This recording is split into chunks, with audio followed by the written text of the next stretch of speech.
স্বাগতম। আজকের গল্পটি কেবলমাত্র প্রাপ্তমনস্কদের জন্য। যদি আপনি 18 বছরের নিচে হয়ে থাকেন, দয়া করে এই ভিডিওটি এড়িয়ে যান। গল্পের সমস্ত চরিত্র ও ঘটনাবলী কাল্পনিক। এর সাথে বাস্তবের কোনো মিল থাকলে তা সম্পূর্ণ অনিচ্ছাকৃত ও কাকতালীয়। শুরু হচ্ছে আঁধারের ডাকের আজকের বিশেষ নিবেদন, লেখিকা শর্মিষ্ঠা চ্যাটার্জির কলমে কামের ডাক।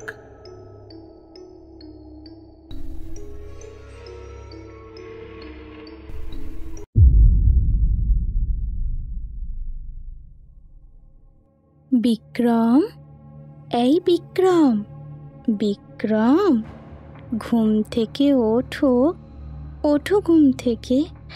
আমার আমার শরীরের তৃষ্ণা মেটাও। আমার সারা শরীর জুড়ে যে প্রবল কাম তৃষ্ণার ঝড় উঠেছে। মেটাও আমার শরীরের ক্ষুধা, মেটাও। একটা মিষ্টি সুরেলা মধুর নারীকণ্ঠ বিক্রমের কানে যেতেই তার ঘুমটা ভেঙে যায়। বিক্রমের ঘুমটা ভেঙে যেতেই সে তার বিছানার পাশে খোলা জানলার দিকে তাকিয়ে দেখে, জানলা থেকে একটু দূরে একটা ঝোপের মাঝখানে 21-22 বছরের একটি সুন্দরী ফর্সা মতো মেয়ে দাঁড়িয়ে আছে। কিন্তু সেই মেয়েটির পরনে কোনো বস্ত্রের চিহ্ন নেই। সম্পূর্ণ নগ্ন সে। ঘুমন্ত চোখে বিছানায় বসে জানলার বাইরে নগ্ন মেয়েটিকে মাঝরাতে বাড়ির পিছনের ঝোপে দাঁড়িয়ে থাকতে দেখে বিক্রম ঘুম জড়ানো গলায় জিজ্ঞাসা করে, তুমি কে? এত মাঝরাতে বাড়ির পিছনে জঙ্গলে কি করছো? বিক্রমের প্রশ্ন শুনে মেয়েটি খিলখিল করে হেসে হাত নাড়তে নাড়তে কামাতুর কণ্ঠে বলে ওঠে, বিক্রম, বিক্রম, আমার শরীরে প্রবল তৃষ্ণার কামনা বাসনার ঝড় উঠেছে। তুমি এসে সেই ঝড় থামাও। আমি যে আর পারছি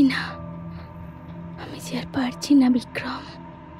মেয়েটির এই কথা শোনা মাত্র বিক্রম নিজেকে আর ধরে রাখতে না পেরে মন্ত্রমুগ্ধের মতো ঘর থেকে বেরিয়ে বাড়ির পিছনের বাগানে গিয়ে হাঁটতে হাঁটতে ঝোপের মাঝখানে দাঁড়িয়ে থাকা সেই মেয়েটির দিকে এগিয়ে যায়। বিক্রমকে আসতে দেখে নগ্ন মেয়েটির ঠোঁটের কোণে একটা রহস্যময় সাপদের হাসি খেলে ওঠে। এরপর বিক্রম নগ্ন মেয়েটির সামনে দাঁড়াতেই সেই নগ্ন মেয়েটির হাত বাড়িয়ে বিক্রমকে কাছে টেনে নেয়। মেয়েটি কাছে টেনে নিতেই বিক্রম উত্তেজনাবশত নিজেকে আর সামলাতে না পেরে তার রুক্ষ ঠোঁট দুটো দিয়ে মেয়েটির লাল নরম ঠোঁটের উপর বসিয়ে দিয়ে তার উপর চুম্বন করতে করতে মেয়েটির নরম শরীরে সুরসুরি দিতে দিতে কামাতুর কণ্ঠে বলে ওঠে, সুন্দরী, তুমি কে? মনে হচ্ছে তোমার শরীরটা কি সুন্দর, যেন তোমার এই মাখনের মতো শরীরটা জড়িয়ে ধরে সারাদিন শুয়ে থাকি। উফ! বিক্রমের এই কথা শুনে মেয়েটি একটা কান এঁটো করা বিশ্রী বিকট হাসি হাসতে হাসতে হিস হিসে গলায় বলে ওঠে, আমি কে তুই জানতে চাস? আমি হলাম কামরূপী নিশা ডাইনি।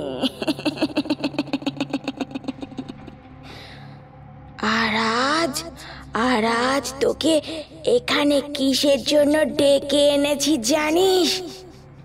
আমি আমার মৃত্যুর প্রতিশোধ নিতে তোকে এখানে ডেকে এনেছি।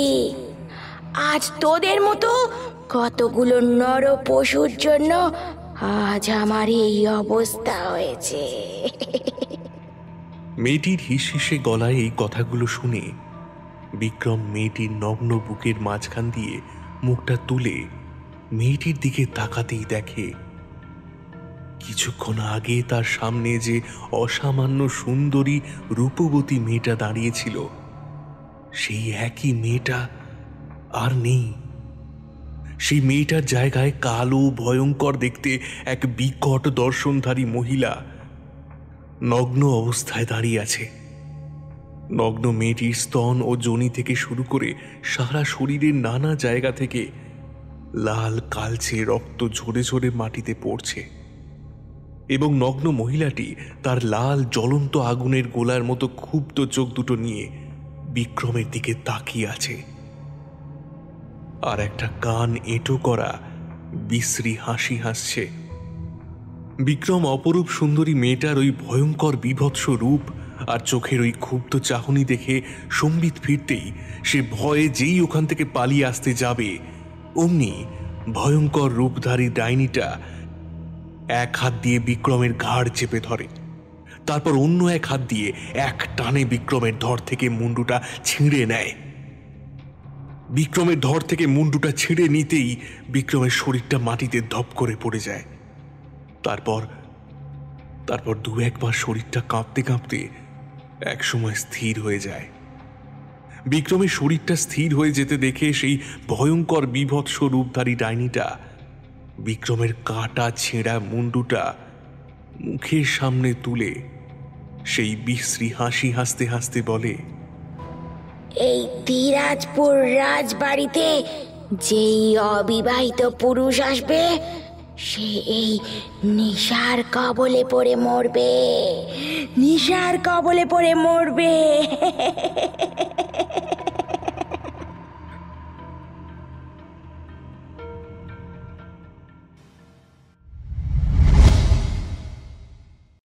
দাদা, স্টেশন থেকে ধীরাজপুর রাজবাড়িটা কোন দিকে বলতে পারবেন?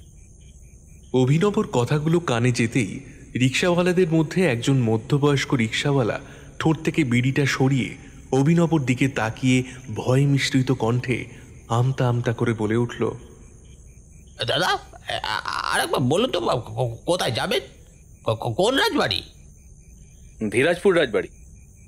অভিনবের মুখে ধীরাজপুর রাজবাড়ির নাম শুনে মধ্যবয়স্ক রিক্সাওয়ালাটি প্রশ্ন করে ওঠে, তা বাবু আপনি হঠাৎ ধীরাজপুর রাজবাড়ির খোঁজ করছেন কেন বলুন তো? ওই অভিযোগ তো রাজবাড়িতে আপনার কি দরকার বলুন দেখি? আসলে আমি কদিনের জন্য এই ধীরাজপুর গ্রামে পোস্ট অফিসে একটা কাজের জন্য এসেছি। ধীরাজপুর আমার জন্মভূমি। আমি এই ধীরাজপুর রাজবাড়িতে জন্মেছিলাম। আমি এখানকারই ছেলে, কিন্তু বাবার চাকরি সূত্রে মাত্র 8 বছর বয়সে আমি এই জন্মভূমি ও পৈতৃক বাড়ি ছেড়ে বাবা মায়ের সঙ্গে কলকাতায় চলে যাই। আজ আবার 20 বছর পর এই গ্রামে আসি, কিন্তু অফিসের কাজের সূত্রে, তাও মাত্র কদিনের জন্যে। অফিসের কাজ মিটে গেলে আমি আবার চলে যাব। তা দাদা, আমার পৈতৃক বাড়িকে অভিশপ্ত বাড়ি বলছেন কেন? অভিনবের এই প্রশ্নে রিক্সাওয়ালাটি যাত্রীর জন্য অপেক্ষারত অন্যান্য রিক্সাওয়ালার দিকে তাকিয়ে ভয় মিশ্রিত কণ্ঠে বলে ওঠে, দাদাবাবু ও বাড়িতে এক ডাইনি আছে। কোনো অবিবাহিত পুরুষ যদি ওই অভিযুক্ত রাজবাড়িতে একবার প্রবেশ করে, ওই ডাইনির হাতে তার মৃত্যু নিশ্চিত।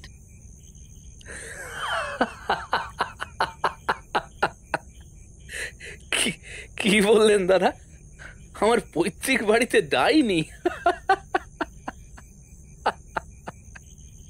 আচ্ছা আচ্ছা, আপনি কোন যুগে পড়ে আছেন বলুন তো? এই আধুনিক প্রযুক্তির যুগে ভূত প্রেত ডাইনি এসব বলে কিছু হয় না। আপনাদের এই ধারণাগুলো ভুল। অভিনবর এই কথাগুলো শুনে রিক্সাওয়ালাটি রেগে গিয়ে বলে ওঠে, আপনারা আজকালকার কলকাতার শিক্ষিত ছেলে বলে ওইসব ভূত প্রেতে বিশ্বাস করবেন কেন? আমার কথা তো আপনার বিশ্বাস হলো না। ওই অভিশপ্ত ভূতুরে বাড়িতে যান, গিয়ে একবার থাকুন। আপনার সঙ্গে যদি কোনো অশুভ অঘটন ঘটে তখন বুঝবেন ঠেলা। আমরা কেউ আপনাকে রিক্সা চড়িয়ে ওই অভিশপ্ত ভূতুরে বাড়িতে পৌঁছে দিতে পারবো না, এই আপনাকে বলে দিল। আচ্ছা, আপনাকে আমাকে বাড়ি পর্যন্ত নিয়ে যেতে হবে না। আপনি শুধু বলে দিন রাজবাড়িটা কোন দিকে, আমি একাই চলে যেতে পারবো। এই যে সোজা রাস্তাটা গেছে, এই রাস্তাটার ডান দিকে একটা মাজার পড়বে। এই মাজারের পাশ দিয়ে একটা রাস্তা চলে গেছে। ওই মাজারের রাস্তাটা দিয়ে কিছুটা হাঁটলেই একটা বড় ঝিল পড়বে। সেই ঝিলের ধারেই আপনার পৈতৃক ওই অভিশপ্ত ভূতুরে বাড়িটা পড়বে। রিক্সাওয়ালার মুখ থেকে রাজবাড়ির পথ নির্দেশ জেনে নিয়ে অভিনব রাজবাড়ির উদ্দেশ্যে রওনা দেয়।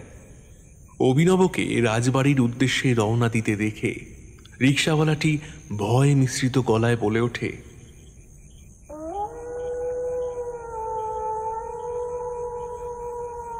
ঠাকুর গো ঠাকুর, দেখো দেখো, এই নিষ্পাপ নিরীহ ছেলেটিকে যেন ওই শয়তান ডাইনি কোনো ক্ষতি না করে।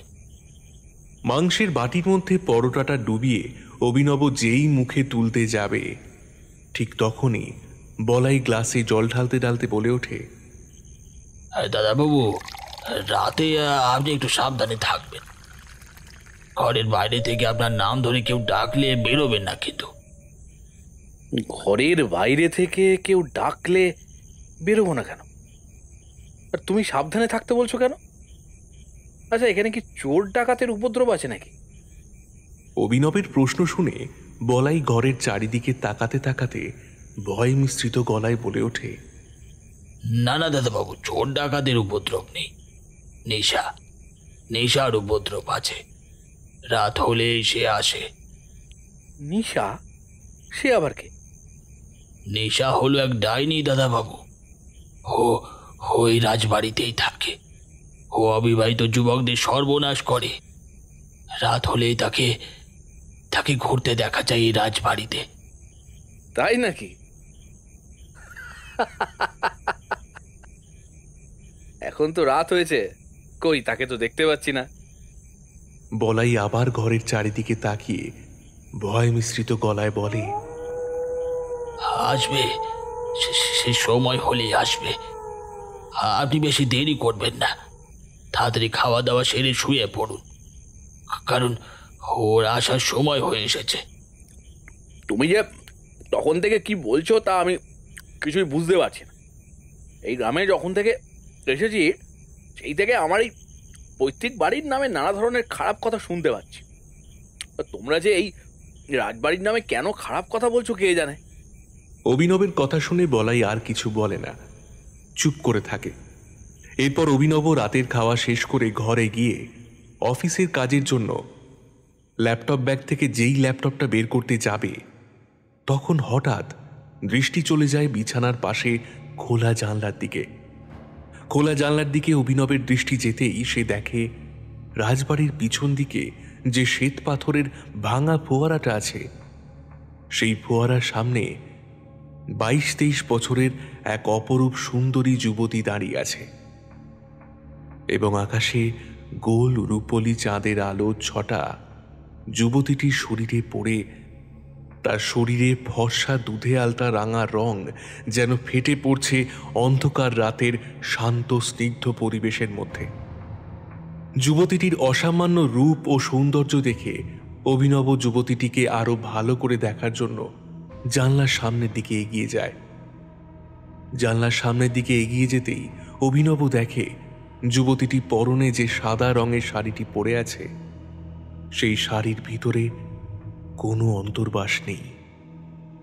শাড়ির ভিতরে কোনো অন্তর্বাস না থাকার জন্য যুবতীটির বুকের উপর তেল চকচকে স্তনযুগল এমনভাবে ফুটে উঠেছে যে তা কোনো পুরুষ মানুষের মন ও শরীর উথাল পাথাল করে তুলবে।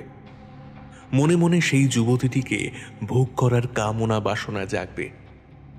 এছাড়া যুবতীটির চোখ দুটো এমন আকর্ষণীয় যা অভিনবের মনকে তৎক্ষণাৎ উথাল পাথাল করে তুলল। অভিনব জানলার সামনে দাঁড়িয়ে এক মনে যুবতীটিকে দেখছিল। যুবতীটি মৃদু হেসে হাত নেড়ে মিষ্টি মধুর কণ্ঠে বলে ওঠে, অভিনব, অভিনব, আমার কাছে এসো, আসো আমার কাছে। আমার শরীরের তৃষ্ণা মেটাও। আমার সারা শরীর জুড়ে যে কামের তৃষ্ণার ঝড় বয়ে যাচ্ছে।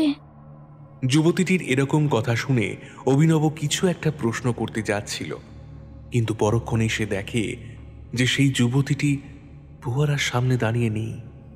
ওই জায়গাটা পুরো ফাঁকা। যুবতীটিকে না দেখতে পেয়ে অভিনব বেশ চিন্তিত স্বরে বলে, এই তো কিছুক্ষণ আগে ভাঙা ফোয়ারার সামনে মেয়েটি দাঁড়িয়েছিল, এরই মধ্যে গেল কোথায়? আচ্ছা, এটা কি আমার চোখের ভ্রম? এই কথা ভাবতে ভাবতে অভিনব যেই বিছানায় বসতে যাবে, ঠিক তখনই দেখে ভাঙা ফোয়ারাটার সামনে সাদা শাড়ি পরিহিতা যে যুবতী দাঁড়িয়েছিল, সেই যুবতীটি বিছানার মাঝখানে বসে আছে আর অভিনবর দিকে তাকিয়ে মিষ্টিভাবে হাসছে এবং কামাতুর কণ্ঠে বলছে, অভিনব, অভিনব, আমার কাছে এসো। আমার শরীরের তৃষ্ণা মেটাও। আমার সারা শরীর জুড়ে যে ঘামের তৃষ্ণার ঝড় বয়ে যাচ্ছে। বিছানার মাঝখানে সেই অপরূপ সুন্দরী যুবতীটিকে বসে থাকতে দেখে আর যুবতীটির ওই রকম কথা শুনে অভিনব নিজেকে ধরে রাখতে না পেরে মন্ত্রমুগ্ধের মতো যুবতীটির দিকে এগিয়ে যায়। তারপর অভিনব যুবতীটির সামনে দাঁড়াতেই সে অভিনব শার্টের গলার ধরে এক টানে নিজের দিকে টেনে নিতেই অভিনব হুমড়ি খেয়ে যুবতীটির নরম শরীরের উপর পড়ে। যুবতীটির নরম শরীরের উপর পড়তেই অভিনব তার একটা হাত দিয়ে এক টানে যুবতীটির নগ্ন বুকের উপর থেকে শাড়ির আঁচলটা খুলে ফেলে দিয়ে কামাতুর কণ্ঠে বলে ওঠে, সুন্দরী নারী, আপনি কে? আপনার নাম কি? অভিনবর প্রশ্ন শুনে যুবতীটি অভিনবর চুল খামচাতে খামচাতে একটা চাপা শীতকার দিয়ে একটা রহস্যময় সাপদের নীরব হাসি হাসতে হাসতে বলে ওঠে,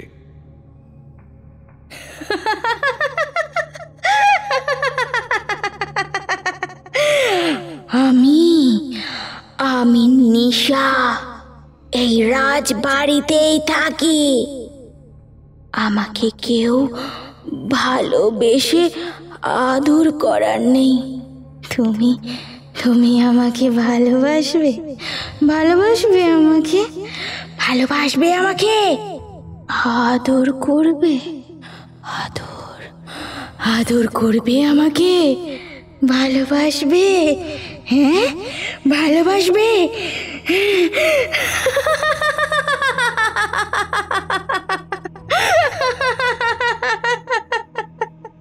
নিশার কথা শুনে অভিনব নিশার সারা নগ্ন বুকে চুম্বন করতে করতে কামাতুর কণ্ঠে বলে, নিশা, তোমার আর কোনো চিন্তা নেই, আমি এসে গেছি। আমি এবার থেকে রোজ রাতে তোমাকে সোহাগ করব, তুমি শুধু আমার। এই কথা বলে অভিনব তার পরনের পোশাক যেই খুলতে যাবে, ঠিক তখন হঠাৎ নিশার মুখের দিকে নজর পড়তেই অভিনব বিস্ফারিত নয়নে চেয়ে যা দেখে তা হল নিশার সারা মুখে অসংখ্য ক্ষত চিহ্ন। সেই ক্ষত বিক্ষত চিহ্নগুলো থেকে কালচে লাল রক্ত গড়িয়ে পড়ার জন্য নিশার সারা মুখটা লাল রক্তে রাঙা হয়ে গেছে। সেই সঙ্গে নিশার চোখের মণি বলে কিচ্ছু নেই, তার জায়গায় দুটো কালো কালো বড় গর্ত। নিশার এই ভয়ঙ্কর মুখের চেহারা দেখে অভিনব ভয়ে নিশার নগ্ন বুকের উপর থেকে ছিটকে সরে এসে কাঁপা কাঁপা গলায় জিজ্ঞাসা করে, নিশা, তোমার মুখের এই রকম অবস্থা কে করলো? অভিনব প্রশ্ন করতেই দেখে বিছানার উপর নিশা কোথায়। নিশা তো নেই। বিছানার উপর নিশাকে দেখতে না পেয়ে অভিনব ঘরের চারিদিকে তাকিয়ে জোরে জোরে নিশার নাম ধরে ডাকতে থাকে, নিশা, এই নিশা, তুমি কোথায়? ঘরের চারিদিকে তাকিয়ে নিশার নাম ধরে ডাকতে ডাকতে অভিনব যখন নিশাকে ঘরের কোথাও দেখতে পেল না, তখন অভিনব নিজের মনে মনে বলল, যার সঙ্গে কিছুক্ষণ আগে যৌন খেলায় মিলিত ছিলাম, সে কি সত্যি সত্যি আমার কাছে এসেছিল, না আমারই মনের ভ্রান্ত ধারণা? এই কথা ভাবতে ভাবতে কখন যে অভিনবের দু চোখের পাতা এক হয়ে এসেছিল তা সে নিজেও জানে না। দাদাবাবু, ও দাদাবাবু, উঠুন, কত সকাল হয়ে গেছে, আপনার জন্য চা নিয়ে এসেছি। বা আপনি চা খাবেন না? বলাইয়ের ডাক কানে আসতেই অভিনবের ঘুমটা ভেঙে যায়। সেই বিছানা ছেড়ে ঘরের দরজাটা খুলতে খুলতেই বলাই অভিনবের ঘরে ঢুকতে যাবে, হঠাৎ বলাইয়ের দৃষ্টি আটকে যায় অভিনবর গলার দিকে। বলাই দেখে অভিনবের গলায় 3টে লাল লাল নখের আঁচড়ের দাগ। অভিনবের গলায় 3টে লাল লাল নখের আঁচড় দেখে বলাই ভয় মিশ্রিত কণ্ঠে বলে, দাদাবাবু, আপনার গলায় ওগুলো কিসের দাগ? দেখে তো মনে হচ্ছে নখের আঁচড়ের দাগ। আমার গলায় নখের আঁচড়ের দাগ? কি বলছো কি? এই কথা বলে অভিনব আয়নার দিকে তাকাতেই দেখে তার গলার নলির উপর 3টে লম্বা লম্বা লাল লাল নখের আঁচড়ের দাগ। সেই আঁচড়ের দাগগুলো দেখে অভিনব আয়নার দিকে তাকিয়ে বলে, কাল তো গলায় নখের আঁচড়ের দাগগুলো ছিল না, আজ সকালে নখের আঁচড়ের দাগগুলো এলো কোত্থেকে? কাল রাতে যখন নিশার সঙ্গে মিলিত হচ্ছিলাম তখন ও কি আমায় গলায় নখের আঁচড়ের দাগগুলো দিয়েছে? দাদাবাবু, কাল রাতে আপনার ভালো ঘুম হয়েছিল তো? আচ্ছা, কাল রাতে কোনো মেয়ে মানুষের ডাক শুনতে পাননি তো? হ্যাঁ, ভালো ঘুম তো হয়েছিল। আর মেয়ে মানুষের ডাক? তুমি বলছোটা কি পাগলের মতো? আমি গতকাল রাতে কোনো মেয়ে মানুষের ডাক শুনতে পাইনি। অভিনবের এই কথা শুনে বলাই ঘর থেকে বেরোনোর আগে আর চোখে অভিনবর দিকে তাকিয়ে মনে মনে বলে, দাদাবাবু নির্ঘাত আমার কাছ থেকে কিছু একটা লুকোচ্ছে। না হলে দাদাবাবুর গলায় ওই নখের আঁচড়ের 3টে দাগ এলো কি করে? এবার থেকে দেখছি আমাকে প্রত্যেক রাতে দাদাবাবুর উপর কড়া নজর রাখতে হবে। না হলে যে কোনো সময় যে কোনো মুহূর্তে ওই ডাইনি দাদাবাবু সর্বনাশ করে দিতে পারে। অভিনব, অভিনব, ও অভিনব, ওঠো। আর কত ঘুমোবে?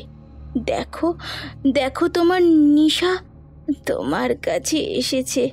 তুমি আমাকে আদর করবে না? ও অভিনব, অভিনব, ওঠো, ওঠো বলছি। নগ্ন বুকের উপর একটা নরম ঠান্ডা স্পর্শ অনুভব হতেই অনুভবের ঘুমটা ভেঙে যায়। অনুভবের ঘুমটা ভেঙে যেতেই সে দেখে নিশা তার বিছানার সামনে তার বুকে হাত দিয়ে দাঁড়িয়ে মিষ্টিভাবে হাসছে। নিশাকে বিছানার পাশে দাঁড়িয়ে থাকতে দেখে সে উত্তেজিত কণ্ঠে বলে ওঠে, নিশা, তুমি গতকাল রাতে হঠাৎ করে কোথায় উধাও হয়ে গিয়েছিলে? কত ডাকলাম তোমাকে, কই তোমাকে তো দেখতে পেলাম না। অনুভবের এই কথায় নিশা কান না দিয়ে অনুভবের পাশে বসে তার রুক্ষ ঠোঁটে আঙুল বোলাতে বোলাতে কামাতুর কণ্ঠে বলে ওঠে, আমি কোথায় গিয়েছিলাম গতকাল রাতে সে তোমাকে না জানলেও চলবে অনুভব। আজ রাতে আবার যখন তোমার কাছে এসেছি, তুমি আমাকে আদর করবে না অনুভব? করবে না? বলো, আদর করবে না অনুভব? এই কথা বলে নিশা তার নরম লাল দুটো ঠোঁট অনুভবের রুক্ষ ঠোঁটের উপর রেখে যেই চুম্বন করতে যাবে, ঠিক সেই সময় বন্ধ ঘরের বাইরে থেকে একটা চিৎকার শোনা যায়। এই ডাইনি, দাদাবাবুকে ছাড় বলছি। তুই তোর মায়া দেহের কাম দিয়ে আর কত অবিবাহিত পুরুষ মানুষের সর্বনাশ করবি? ঘরের বাইরে বলাইয়ের চিৎকার শুনে নিশা অভিনবের বুকের উপর থেকে উঠে ধীরে ধীরে জানলার সামনে এগিয়ে যায় এবং হিস হিসে গলায় বলে, এই এই দিরাজপুর রাজবাড়িতে যেই অবিবাহিত যুবক আসবে সেই মরবে আমার হাতে, আমার হাতে মরবে, আমার হাতে মরবে। তাই নাকি রে শয়তানি? দাঁড়া, দেখাচ্ছি মজা, দাঁড়া। এই কথা বলে বলাই এক লাথি মেরে অভিনবের ঘরের দরজা ভেঙে ঢুকে নিশার সামনে যেই জ্বলন্ত মশালটা ধরেছে অমনি নিশার ভয়ঙ্কর বিভৎস চেহারাটা চোখের নিমেষে কালো ধোঁয়ার রূপ নিয়ে ঘরের মধ্যে কোথায় যেন অদৃশ্য হয়ে যায়। অন্যদিকে নিশার ভয়ঙ্কর বিভৎস চেহারাটা অভিনব সহ্য করতে না পেরে বিছানায় অজ্ঞান হয়ে পড়ে যায়। সেই দেখে বলাই তার হাতের জ্বলন্ত মশালটা নিভিয়ে দিয়ে সঙ্গে সঙ্গে অভিনবর দিকে ছুটে যায় তারপর জলের বোতল থেকে কিছুটা জল অভিনবর চোখে মুখে ছিটিয়ে দিতেই বেশ কিছুক্ষণ পর অভিনব চোখ মেলে তাকায় ঠিকই, কিন্তু মুখে কিছু কথা বলতে পারে না বেশ কিছুক্ষণ সময়। এরপর অনেকটা সময় পার হয়ে যেতেই অভিনব বলাইকে প্রশ্ন করে, আচ্ছা বলাই, এই নিশাটা কে? ও অবিবাহিত যুবকদের ক্ষতি করে কেন? বলাইকে এই প্রশ্ন করতেই অভিনব দেখে তার এই প্রশ্ন শুনে বলাইয়ের দুই চোখ জলে ভরে উঠেছে এবং সে কাঁদো কাঁদো ধরা গলায় বলে ওঠে, দাদাবাবু, নিশা হলো আমার নিজের বোন। আজ থেকে 3 বছর আগে কয়েকজন অবিবাহিত ছেলে মিলে আমার বোনটাকে ধর্ষণ করে খুন করেছিল। তাই ওর অবিবাহিত যুবকদের ওপর রাগ বেশি। আচ্ছা, নিশা কি এমন কাজ করেছিল যে ওর সঙ্গে ওই শয়তান অবিবাহিত যুবকগুলো এরকম জঘন্যতম অপরাধ করলো? বলাই বলতে শুরু করে এক হৃদয় বিদারক কাহিনী। দিনটা ছিল ডিসেম্বর মাসের শেষের দিকে। বাইরে তখন পৌষ মাসের কনকনে ঠান্ডা হাওয়া বইছে। এই ডিসেম্বর মাসের শেষের দিকে কলকাতা থেকে ধীরাজপুর রাজবাড়িতে 4টে ছেলে 3 রাতের জন্য পিকনিক করতে আসে। ওই 4টে ছেলের নাম ছিল রাহুল, অতনু, প্রশান্ত আর রিক। ওই 4টে ছেলে যেদিন এই বাড়িতে আসে সেদিন রাতে নিশা ওদের ঘরে খাবার দিতে চায়। তখন ওই 4টে ছেলের মধ্যে রাহুল বলে ছেলেটি নিশাকে দেখে ওর বন্ধুদের উদ্দেশ্যে বলে, অতনু, হে অতনু, মালটার চেহারাটা দেখেছিস? উফ, কি ডবকা মাইরি, মনে হচ্ছে এক্ষুনি ধরে চুষে খেয়ে নি। ওই রাহুল বলে ছেলেটির কথা শুনে অন্য ছেলেগুলো নিশাকে দেখে হলুদ দাঁত বের করে হাসতে হাসতে বলে ওঠে, তুই ঠিকই বলেছিস, মালটা কিন্তু হেব্বি দেখতে। হ্যাঁ, উফ, শরীরটা এত সুন্দর টাপকা, যেন ডার্টি পিকচারের বিদ্যাওয়ালান। রাহুল ও তার বন্ধুদের ওই রকম অশ্রাব্য ভাষায় কথাগুলো শুনে নিশা ওদের খাবারগুলো ওখানে দিয়ে তাড়াতাড়ি চলে আসে আমার কাছে, এবং ওই অসভ্য ছেলেগুলো শরীর নিয়ে কি কি বলেছে সেই সব কথা সে আমাকে খুলে বলে। কিন্তু আমি ওর কথায় খুব একটা বিশ্বাস করি না। হেসে উড়িয়ে দিয়ে বলি, আরে বাগলি, ওরা তোকে নিয়ে ইয়ার্কি মারছিল, ওদের অত কথা ধরিস না। নিশার সঙ্গে প্রথম দিন এই ঘটনা ঘটার পরদিন ওর সঙ্গে আরো একটা ঘটনা ঘটে। আমি বাজার থেকে ফিরে এসে রান্নাঘরে ঢুকে যেই বাজারটা রাখতে যাব, দেখি নিশা রান্নাঘরের মেঝেতে বসে হাওমাও করে কাঁদছে। নিশাকে এইভাবে হাওয়াও করে কাঁদতে দেখে আমি জিজ্ঞাসা করি, হেই বোন, তুই এইভাবে কান্নাকাটি করছিস কেন? আবার প্রশ্ন শুনে নিশা কাঁদতে কাঁদতে বলে, দাদা দাদা তুই তাড়াতাড়ি এই শয়তান অসভ্য ছেলেগুলোকে এই বাড়ি থেকে তাড়া। আজ আবার জানিস ওরা আমার সাথে কি করেছে? কি করেছে বল।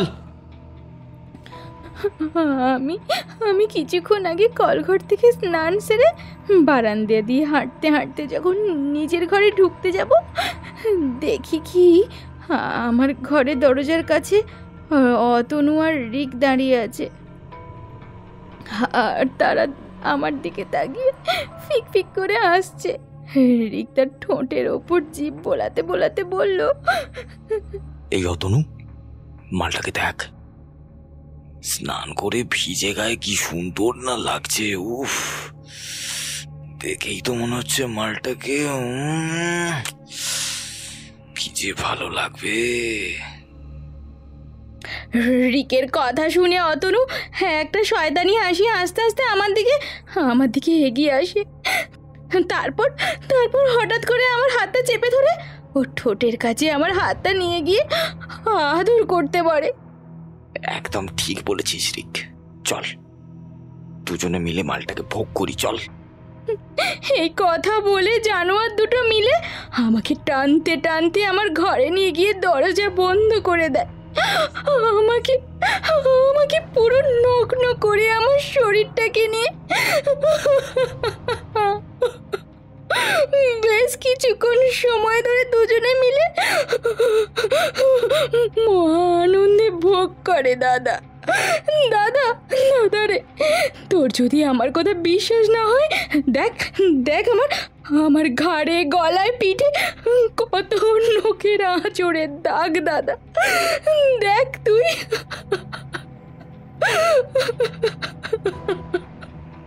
নিশা এই কথা বলে আমাকে ওর শরীরের বিভিন্ন জায়গায় নখের আঁচড়ের দাগগুলো দেখায়। আমি ওর শরীরে সেই দাগগুলো দেখে সহ্য করতে না পেরে ছুটে যাই সেই ছেলেগুলোর ঘরে। দেখি ছেলেগুলো বসে বসে মদ খাচ্ছে আর তাস খেলছে। আমি ছেলেগুলোকে মদ খেতে দেখে রাগে চিৎকার করে উঠি, শয়তানের বাচ্চা, তোরা তোরা এক্ষুনি বাড়ি থেকে দূর হ। আমি বাড়িতে না থাকাকালীন আমার বোনের সঙ্গে অসভ্যতা করা, বেরিয়ে যা বলছি। আমার এই কথা শুনে অতনু বলে ছেলেটি আমার দিকে এগিয়ে এসে নেশাতুর কণ্ঠে বলে, এই শালা, তুই বাড়ি না থাকাকালীন তোর বোনের সঙ্গে এমন কি কাজ করেছি যে কারণে তুই বলছিস তোর বোনের সম্মান মাটিতে মিশে গেছে? হ্যাঁ, কি করেছিস তুই জানিস না? এখন ন্যাকামো হচ্ছে। তুই যে জঘন্যতম কাজটা করেছিস তার জন্য তোর কঠিনতম শাস্তি হতে পারে জানিস, আর সেই শাস্তি আমি তোকে দেব। আমি এক্ষুনি পুলিশের কাছে গিয়ে কমপ্লেন করব। তোরা আমার বোনের সঙ্গে কি করেছিস সব খুলে বলবো, তারপর তোরা বুঝবি ঠেলা। আমার এই কথা শুনে প্রশান্ত ও রাহুল বলে ছেলেটি এগিয়ে আসে আমার দিকে এবং আমাকে বলে, তাই নাকি? তুই পুলিশের কাছে গিয়ে আমাদের নামে কমপ্লেন করবি? দাঁড়া, দেখাচ্ছি তোকে মজা, দাঁড়া। তোর সামনে তোর বোনের কি হাল করি দেখ। আরে এর হাত পা মুখ ভালো করে দড়ি দিয়ে বাঁধ। প্রশান্ত, এই মালটার বোনটাকে তুলে আনতো।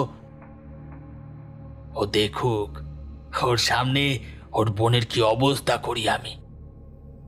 রাহুলের এ কথা শুনে রিক আমার হাত পা মুখ বাঁধতে শুরু করে। তারপর প্রশান্ত বলে ছেলেটি আমার সামনে নিশাকে ধরে বেঁধে নিয়ে আসে। তারপর ওই 4টে জানোয়ার মিলে আমারই সামনে আমার বোনকে খুব নির্মম ভাবে ধর্ষণ করে। ওরা যখন নিশাকে ধর্ষণ করছিল, নিশা তখন চিৎকার করে কাঁদতে কাঁদতে বলছিল,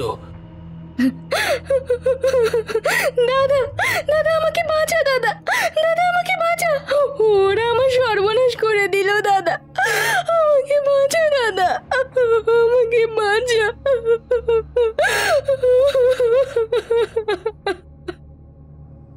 কিন্তু আমি এমনই অসহায় দাদা যে সেই মুহূর্তে আমি জানোয়ারগুলোর হাত থেকে নিশাকে বাঁচাতে পারিনি।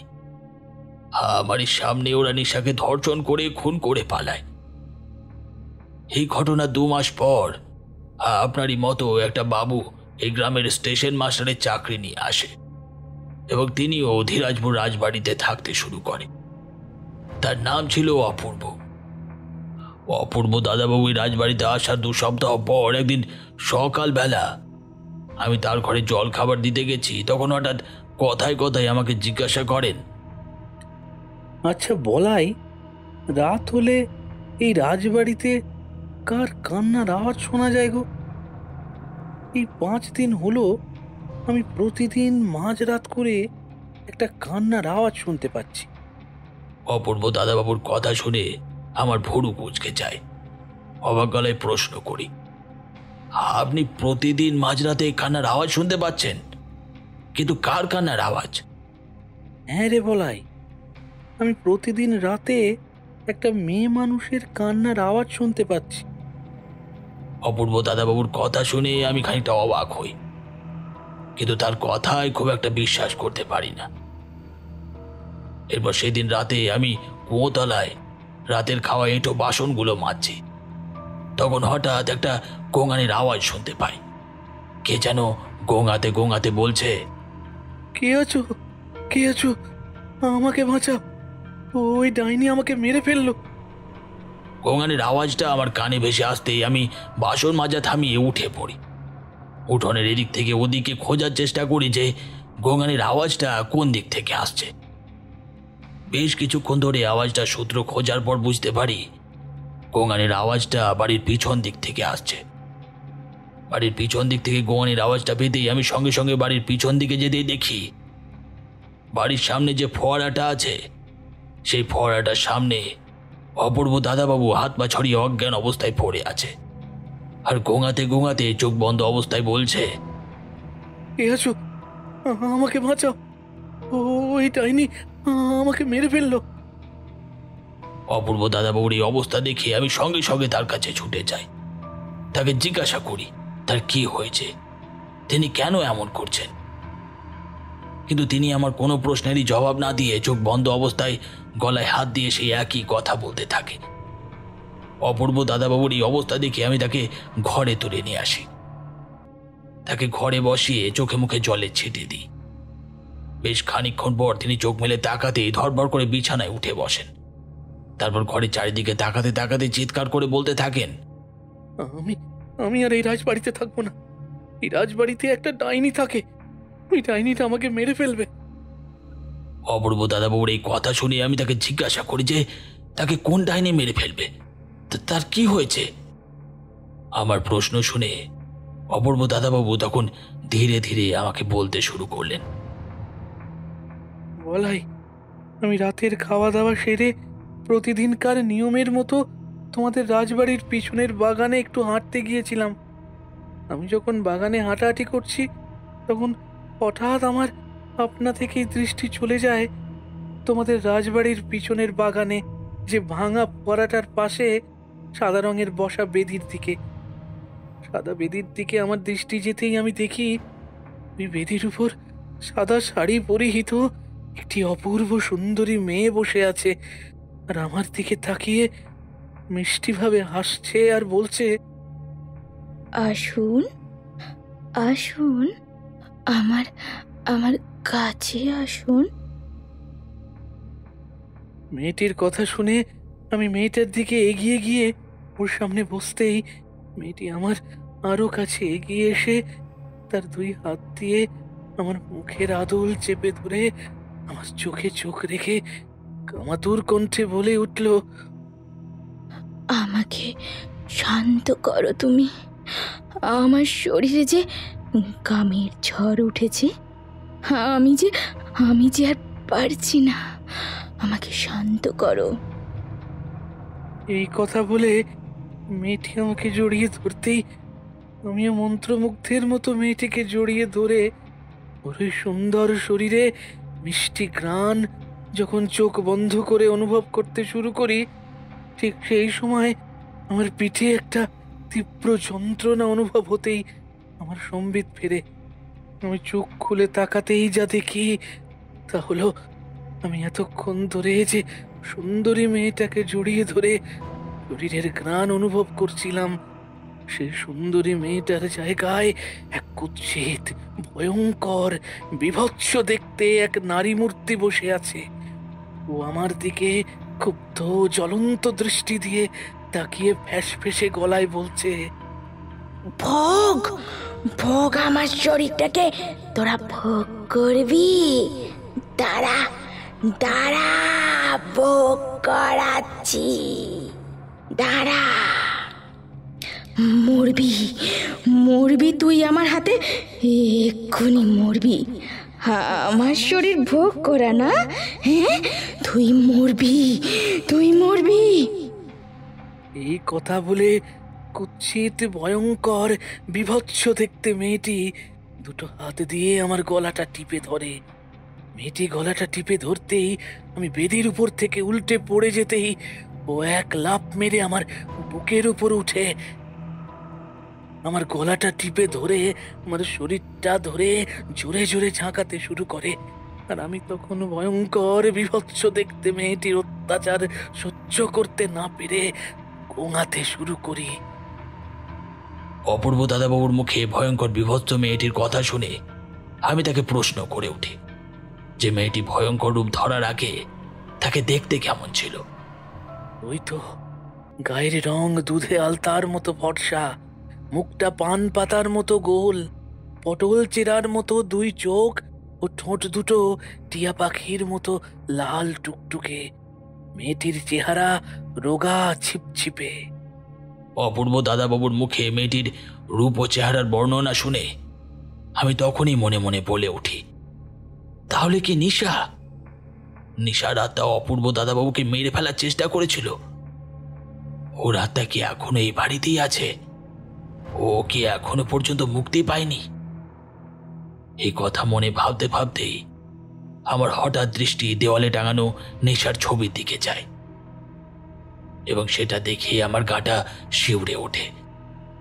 আমি দেখি নিশা ছবির মধ্যে থেকে এক দৃষ্টি আমার দিকে তাকিয়ে কি সব যেন কথা ফিসফিস করে বলছে, কিন্তু কি বলছে আমি বুঝতে পারলাম না। সেদিন রাতে অপূর্ব দাদাবাবুর সঙ্গে ওই রকম ঘটনা ঘটার পর আমি তার সঙ্গেই তার ঘরেই শুলাম, কিন্তু সারা রাত ঘুমিয়ে ঘুমিয়ে আমি নিশার স্বপ্ন দেখলাম। নিশা যেন স্বপ্নের মধ্যে এসে আমাকে কাঁদতে কাঁদতে বলছে, দাদা, এই রাজবাড়িতে যে কোনো অবিবাহিত পুরুষ মানুষ থাকতে এলে তারা কিন্তু আমার হাতেই মরবে দাদা, আমার হাতেই মরবে। পরদিন সকালে ঘুম থেকে উঠতেই দেখি অপূর্ব দাদাবাবু বিছানায় নেই। অপূর্ব দাদাবাবুকে ঘরে দেখতে না পেয়ে আমি মনে মনে বলে উঠি, অপূর্ব দাদাবাবু এই সাত সকালে ঘর ছেড়ে গেলেন কোথায়? এই কথা যখন মনে মনে বলছি, হঠাৎ আপনা থেকেই আমার দৃষ্টি চলে যায় ঘরের কড়ি বর্গার দিকে। ঘরের কড়ি বর্গার দিকে দৃষ্টি যেতেই আমার বুকের হৃৎপিণ্ড খাঁচা ছাড়া হওয়ার জোগাড়। আমি বিস্ফারিত নয়নে চেয়ে দেখি ঘরের কড়ি বর্গার সঙ্গে অপূর্ব দাদাবাবুর শরীরটা উল্টোভাবে ঝুলছে, পা দুটো ওপরের দিকে আর মাথাটা নিচের দিকে। এছাড়া দেখি অপূর্ব দাদাবাবুর জিভটা অনেকটা বাইরে বেরিয়েছে, ওই জিভ থেকে টপ টপ করে রক্ত গড়িয়ে মাটিতে পড়ছে। সেই সঙ্গে অপূর্ব দাদাবাবুর গলার নলিটা লম্বালম্বি করে এমনভাবে কাটা যে গলার নলিটা গলা থেকে পুরো বেরিয়ে এসেছে। ঘরের মধ্যে এইরকম ভয়ঙ্কর দৃশ্য দেখে আমি সঙ্গে সঙ্গে পুলিশে খবর দিই। পুলিশ এসে অপূর্ব দাদাবাবুর লাশটা ময়না তদন্তের জন্য নিয়ে যায়, কিন্তু ময়না তদন্তের রিপোর্টে কিছুই জানা যায় না। তার মৃত্যুটা রহস্যই থেকে যায়। অপূর্ব দাদাবাবুর মৃত্যুর প্রায় 1 মাস পর বিক্রম বলে একটা অবিবাহিত ছেলে আসে এই রাজবাড়িতে থাকতে, এবং বিক্রম বলে ছেলেটি এই রাজবাড়িতে আসার 2 দিন পর একদিন সন্ধ্যাবেলা ওর সঙ্গে আরো একটা অদ্ভুত ঘটনা ঘটে। ঘটনাটা হলো, বিক্রম দাদাবাবু অফিস থেকে ফেরার পর তিনি সন্ধ্যাবেলা জল খাবার খাবেন বলে আমি তার জন্য লুচি আর আলুর দম বানাচ্ছিলাম। আমি যখন লুচিগুলো বেলে গরম তেলে ছাড়তে যাব, হঠাৎ সেই সময় বিক্রম দাদাবাবু চিৎকার শুনতে পাই, বাঁচাও, কে আছো, বাঁচাও, আমাকে মেরে ফেললো। বিক্রম দাদাবাবুর চিৎকারের আওয়াজটা কানে ভেসে আসতেই আমি সঙ্গে সঙ্গে রান্নাঘর থেকে বেরিয়ে বিক্রম দাদাবাবুর ঘরে ঢুকতে যা দেখি তা হলো বিক্রম দাদাবাবু বিছানার ওপর উঠে বসে গলায় হাত দিয়ে চিৎকার করছে, বাঁচাও, কে আছো, বাঁচাও, আমাকে মেরে ফেললো। বিছানায় উঠে বসে বিক্রম দাদাবাবুকে গলায় হাত দিয়ে ওইভাবে চিৎকার করতে দেখে আমি তার কাছে সঙ্গে সঙ্গে ছুটে যাই। তিনি তখন হাঁপাতে হাঁপাতে বলেন, ওই মেয়েটা আমাকে মেরে ফেলবে, ওর হাত থেকে আমাকে বাঁচাও তুমি, বলাই। কোন মেয়ে মানুষ আপনাকে মেরে ফেলবে বলুন? আমার প্রশ্ন শুনে বিক্রম দাদাবাবু ধীরে ধীরে বলতে শুরু করে, অফিস থেকে ফিরে এসে আমার শরীরটা খুব ক্লান্ত লাগছিল বলে আমি স্নান সেরে এসে ঘুমিয়ে পড়ি। হঠাৎ আমার সারা শরীর জুড়ে একটা কোমল হাতের স্পর্শ পেতেই আমার ঘুমটা ভেঙে যায়। ঘুমটা ভেঙে যেতেই আমি চোখ মেলে তাকিয়ে দেখি আমার বিছানার সামনে এক অপরূপ সুন্দরী মেয়ে বসে আছে, আর আমার সারা শরীর জুড়ে সেই মেয়েটি হাত বোলাচ্ছে আর আমার দিকে তাকিয়ে মিষ্টিভাবে হাসছে। আমি সুন্দরী অচেনা মেয়েটির এই ধরনের আচার আচরণ দেখে একটু লজ্জিতভাবে জিজ্ঞাসা করি, আপনি কে? আপনি আমার সারা শরীরে এইভাবে হাত বোলাচ্ছেন কেন? আমার যে লজ্জা করছে। আমার প্রশ্ন শুনে মেয়েটি আমার আরও কাছে এগিয়ে এসে আমার রুক্ষ ঠোঁটে আঙুল রেখে কামাতুর কণ্ঠে বলে ওঠে,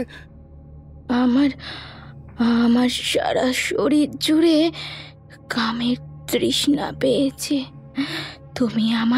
তুমি আমার শরীরে কামের তৃষ্ণা মেটাবে বিক্রম?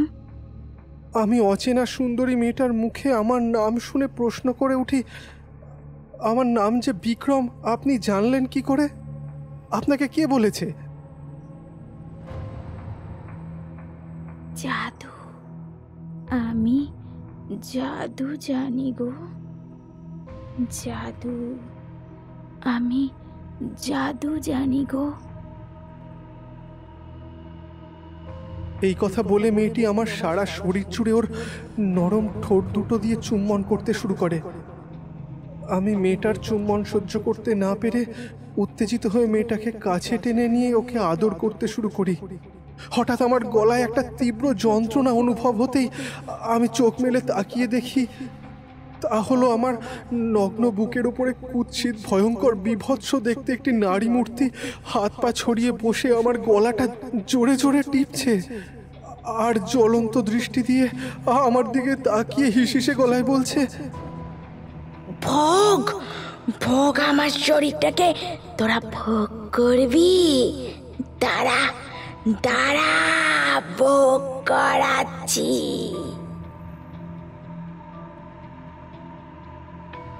এই কথা বলে সেই কুৎসিত ভয়ঙ্কর বিভৎস দেখতে নারী মূর্তিটি আমার জোরে জোরে গলা টিপতে শুরু করে।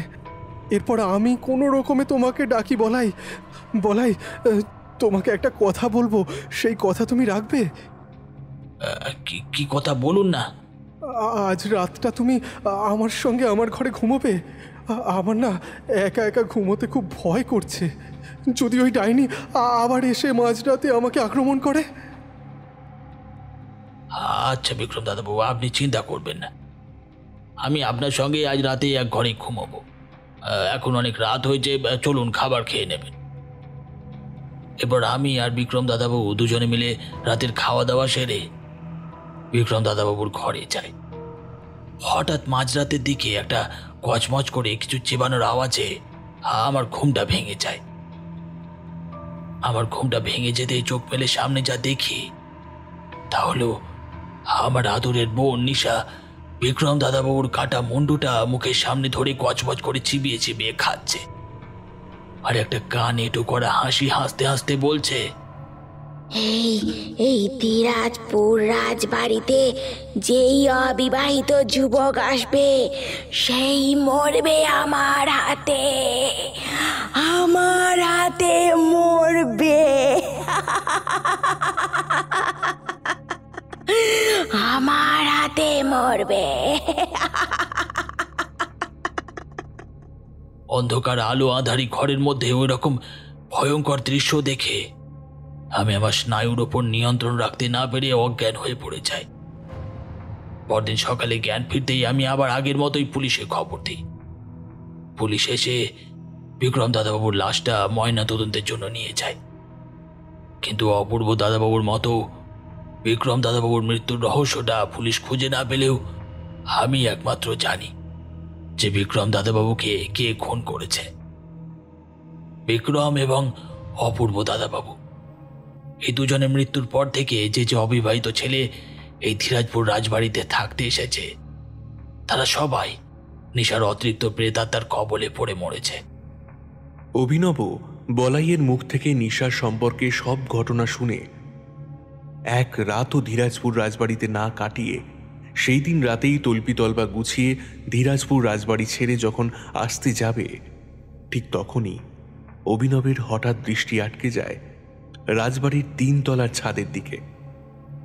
রাজবাড়ির 3 তলার ছাদের দিকে অনুভবের দৃষ্টি যেতেই সে দেখে এক অপরূপ সুন্দরী মেয়ে ছাদের একদম কার্নিশের ধারে দাঁড়িয়ে আছে, আর অভিনবর দিকে জ্বলন্ত দৃষ্টি দিয়ে তাকিয়ে একটা রহস্যময় সাপদের নীরব হাসি হাসছে, আর হাত নেড়ে কামাতুর কণ্ঠে ডেকে বলছে, অভিনব, আমার কাছে এসো, আমার শরীরের তৃষ্ণা মেটাও অভিনব, তৃষ্ণা মেটাও। আমার শরীর জুড়ে যে কামের তৃষ্ণা উঠেছে বিক্রম, মেটাও আমার তৃষ্ণা, আমার তৃষ্ণা মেটাও।